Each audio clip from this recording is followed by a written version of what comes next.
Hello friends, welcome to smart వంటిల్లు. అందరూ ఎలా ఉన్నారండి? బాగున్నారా?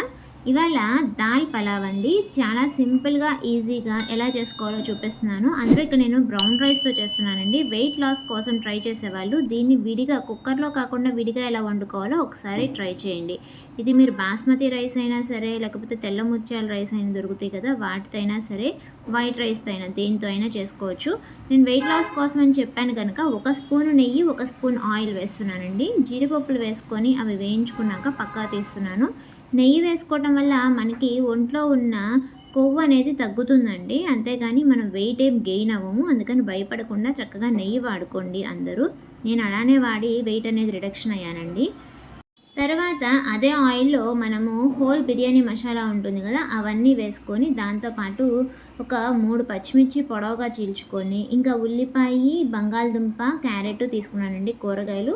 మీరు ఏ కూరగాయలు ఏది అందుబాటులో ఉంటే ఆ కూరగాయలు మొత్తం వేసుకోవచ్చు. ఎందుకంటే పిల్లలకి ఇలా ఇస్తే చాలా బాగా ఇష్టంగా తింటారు. మనకు కూడా ఫైబర్ కంటెంట్ బాగా వస్తుంది కనుక మనకి ఆకలి అనేది తగ్గుతుందనమాట. దీంతో పాటు అల్లం వెల్లుల్లి పేస్ట్ వేసి దాన్ని కూడా దోరగా వేయించుకొని ఒక 2-3 నిమిషాలు. ఇప్పుడు నేను బ్రౌన్ రైస్ ఒక 2 గంటలు నానబెట్టేశానండి ముందుగా. అస్సలు పాలిష్ పట్టిన హోల్ బ్రౌన్ రైస్ అనమాట. మీరు కావాలనుకుంటే ఒక పాలిష్ పట్టింది కూడా వాడుకోవచ్చు.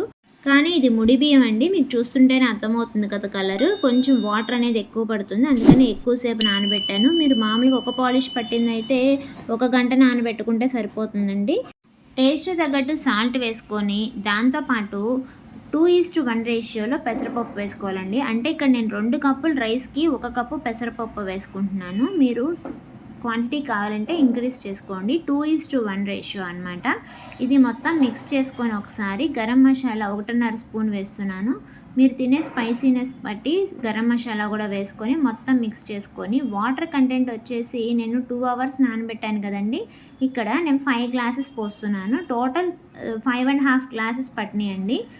అంటే ఒక హాఫ్ గ్లాసు పెసరపప్పు వేసేటప్పుడు అలా పడిపోయినాయి. అలా మొత్తం 5.5 కప్పులు పట్టినాయి అనమాట.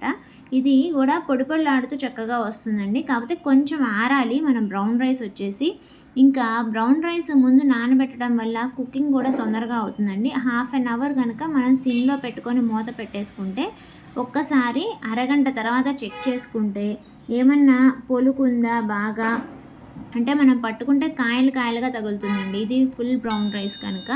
అలా కాకుండా చక్కగా నలిపితే కొద్దిగా ఉంటే కనుక ఆ వాటర్ కంటెంట్ సరిపోతుంది. వాటర్ బయటికి పోకుండా, అంటే ఆవిరి బయటికి పోకుండా చక్కగా మనం దమ్ ఎలా చేస్తామో అలానే దీన్ని కూడా ఒక క్లాత్ కానీ ఒక టిష్యూ కానీ అలా పెట్టుకొని చేసుకోవచ్చు.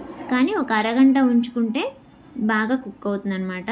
బ్రౌన్ రైస్ పొడి పొడిలాడుతూ చక్కగా టేస్ట్ మాత్రం చాలా బాగుంటుందండి. ఎప్పుడైనా సరే దాన్ని నానబెట్టుకోవాలి. లేకపోతే ఫైటిక్ యాసిడ్ అని ఒక ఎలిమెంట్ ఉండడం వల్ల మనం తీసుకున్న ఇతర ఆహారాల్లో ఐరన్ శాతం, జింక్ శాతం అబ్జర్బ్ అవ్వనీయకుండా ఆ ఫైటిక్ యాసిడ్ అనేది అడ్డుకుంటుందండి. దాన్ని అరికట్టడానికి చక్కగా మనం నానబెట్టుకొని కనుక వండుకుంటే ఫైబర్ కంటెంట్తో పాటు మంచి టేస్ట్ ఉండే పలావ్ అనేది రెడీ అవుతుంది. చాలా సింపుల్గా అయిపోతుందండి. టేస్ట్ మాత్రం నెక్స్ట్ లెవెల్లో ఉంటుంది. వెయిట్ లాస్ కోసం ట్రై చేసేవాళ్ళు తప్పకుండా ట్రై చేయండి.